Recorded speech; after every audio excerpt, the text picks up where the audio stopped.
still injured in the violence. ফুলটা নামায় আচ্ছা তুমি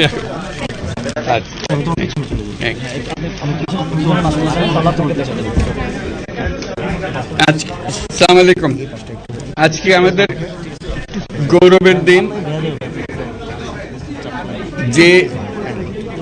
যে বিপ্লবের মাধ্যমে বাংলাদেশ আজকে নতুন বিজয় দিবস সৃষ্টি করল, সেটাকে সামনে রেখে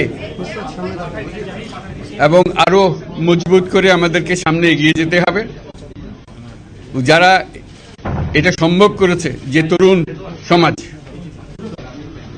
তাদের প্রতি আমি আবার সমস্ত প্রশংসা এবং কৃতজ্ঞতা জানাচ্ছি তাদেরকে। তারা আমার পাশে আছে।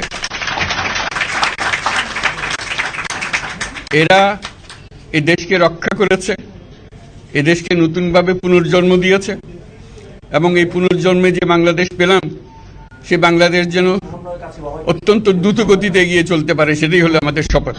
সেটা আমরা রক্ষা করতে চাই, এগিয়ে যেতে চাই।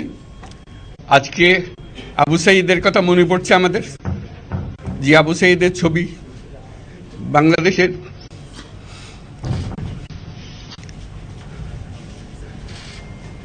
প্রতিটি মানুষের মনে গেঁথে আছে, এটা কেউ বলতে পারবে না। কি অবিশ্বাস্য একটা সাহসী যুবক, বন্দুকের সামনে দাঁড়িয়ে আছে এবং তারপরে থেকে কোন যুবক, কোন যুবতী আর হার মানে নাই, সামনে গিয়ে আছে এবং বলছি যত গুলি মারো, মারতে পারো। শপথ আমাদের প্রতিজ্ঞা যে আমাদেরকে এটা করতে হবে, ঘরে ঘরে পৌঁছাতে হবে। মানুষ যেন জানে যে বাংলাদেশ স্বাধীন হওয়ার অর্থ হলো তার নিজের পরিবর্তন, ব্যক্তির পরিবর্তন, সুযোগের পরিবর্তন, তার ছেলে মেয়ের ভবিষ্যতের পরিবর্তন। এটা যেন প্রত্যেকে বুঝে নেয় এবং আজকের তরুণ সমাজকে বোঝানো যে এই দেশ এটা তোমাদের হাতে, তোমরা এটাকে তোমাদের মনের মতো করে গড়ে তুলবে। তোমরা যেভাবে স্বাধীন করতে পেরেছো, তোমরা এটাকে তোমাদের মনের মতো করে গড়তেও পারবে এবং তোমাদের দেখে সারা দুনিয়া শিখবে কিভাবে একটা দেশ, একটা তরুণ সমাজ গ্রহণ করতে পারে এবং তাকে পাল্টে ফেলতে পারে। তাদেরকে আমি বারে বারে এমনি উপদেশ দিই যে পুরনোদের বাদ দাও, তাদের এই পুরনো চিন্তা দিয়ে এটার মুক্তি আমাদের হবে না। করি সারা দুনিয়ার মধ্যে এটা হবে না। এটা শুধু বাংলাদেশের কথা না, সারা দুনিয়াকে জুড়ে কথা বলছি। তোমাদের মধ্যে যে শক্তি আছে, যে ক্রিয়েটিভিটি আছে, সৃজনশীলতা আছে, সেই সৃজনশীলতাকেও কাজে লাগাতে হবে। এটা শুধু বই খাতাটা লেখার জিনিস না, এটাকে প্রকাশ করার জিনিস, স্থাপন করার জিনিস, সেটা করা। এটা আমরা এই আজকে আমাদের পুরো কাজটা হলো, দায়িত্বটা হলো তারা যেটা অর্জন করে নিয়ে এসছে, এখন তাদেরকে দিয়ে এটাকে করিয়ে দেওয়া, আমাদের সমস্ত কাঠামোগুলো পরিষ্কার করে দেওয়া। সরকার বলে একটা জিনিস আছে, কিন্তু মানুষের কোনো আস্থা নেই। মানুষ মনে করে সরকার একটা দমন পীড়নের একটা যন্ত্র, যেখানে পায়, যেখানে সুযোগ পায় তার একটা কষ্ট দেওয়া, তার থেকে নিংড়ে দেওয়া, যে সকল স্তরে। এটা হলো তার থেকে কেমন ভাবে সামাল দিতে হবে তাকে, একটা ভয়ের একটা জিনিস, তাকে সামাল দিয়ে চলা। এটা হলো সরকার। এটা সরকার হতে পারে না। সরকারকে দেখে মানুষের বুক ফুলে উঠবে যে আমাকে সাহায্য করবে, আমাকে রক্ষা করবে, আমার সরকার আমার জন্য দাঁড়াবে। সরকার তার জন্য দাঁড়ায় না কোনো সময়। যে সরকার হবে, সেই সরকার মানুষকে রক্ষা করবে, মানুষের আস্থাভাজন হবে। কেউ জোর করে তাকে বলার ভালো আছে এটা না। সে নিজে নিজে বিশ্বাস করবে, সরকারি লোক দেখলে বলছে আমার লোক, আমাকে রক্ষা করার লোক। সেই আস্থাটা আমাদেরকে ফিরিয়ে আনতে হবে মানুষের মনে। তাহলে মানুষও যোগ দেবে এটাতে। মানুষ এখন পিছিয়ে থাকে যে কিসের মধ্যে আমাদেরকে ঢুকিয়ে দিচ্ছে। আমরা যেন জানতে পারি যে এইটা আমরা সবাই মিলে আমরা অগ্রসর হতে পারি। একটা বড়, সারা বাংলাদেশ একটা বড় পরিবার। এই পরিবার আমরা একসঙ্গে চলতে চাই এবং আমাদের মধ্যে দ্বিধা দ্বন্দ্ব যা কিছু থেকে সরিয়ে ফেলতে চাই। যারা বিপথে গেছে তাদেরকে পথে আনতে চাই, যাতে করে একসঙ্গে আমরা কাজ করতে পারি।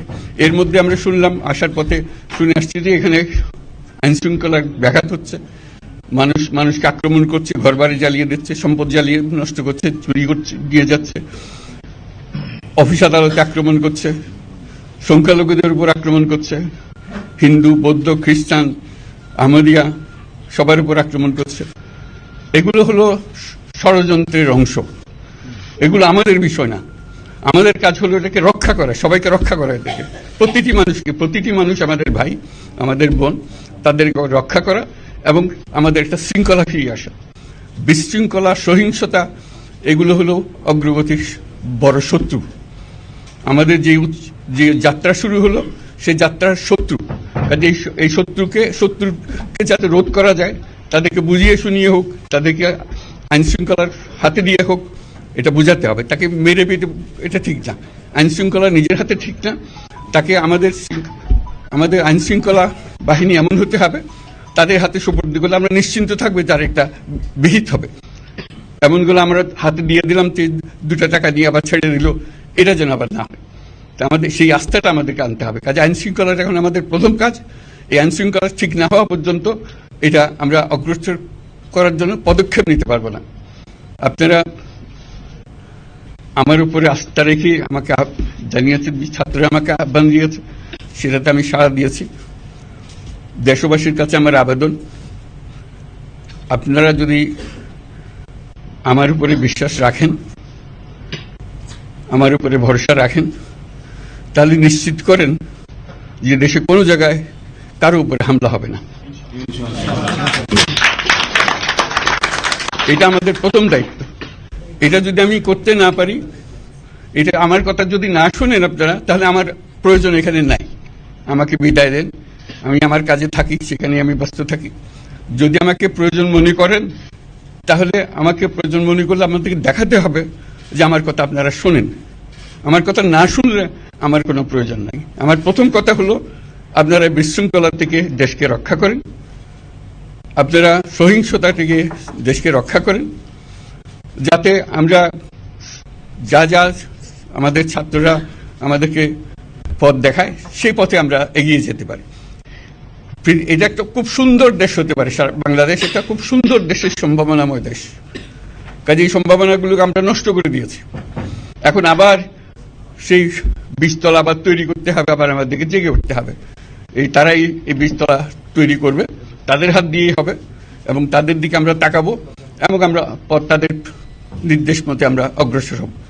এখানে সরকারি কর্মকর্তা কর্মচারী যারা আছেন, সেনাবাহিনী, বিমান বাহিনী, নৌবাহিনী প্রধানরা যারা আছেন, তাদের প্রতি অনুরোধ, আমরা একটা পরিবার, এইটার মধ্যে যেন আমাদের গোলযোগ না হয়, আমরা একযোগে একসাথে চলতে পারি এবং আমরা তড়িৎ গতিতে একটা সুন্দর বাংলাদেশ গড়ার পথে এগিয়ে যেতে পারি। সেটাই আমার কামনা। আপনাদের সবার কাছে আবেদন, আমাদেরকে সেই সুযোগ দেন, আমরা সেই পথে আমরা যেন অগ্রসর হয়ে নিজের প্রশান্তি পাই। পৃথিবীর সবাই আগ্রহ করে তাকিয়ে আছে আমাদের দিকে। এখানে যখন ছাত্ররা রাস্তায় নেমেছে, পৃথিবীর সব জায়গা থেকে অভিনন্দন এসছে, যে তারা অবাক হয়ে গেছে। আমাদের তো গা শিউরে উঠেছে, প্রতিদিন যা হয়েছে অবিশ্বাস্য কাণ্ড। তাদেরও এটা স্পর্শ করেছে, তাদের তরুণরাও জেগে উঠছে আমাদের ছেলে মেয়েদের এই অভিজ্ঞতা থেকে, তাদের এই সংবাদ থেকে তারাও চোখ জেগে উঠেছে আমরা কি করতে পারি। কাজে আমাদের কাজ হবে এগুলো সম্পূর্ণ করা।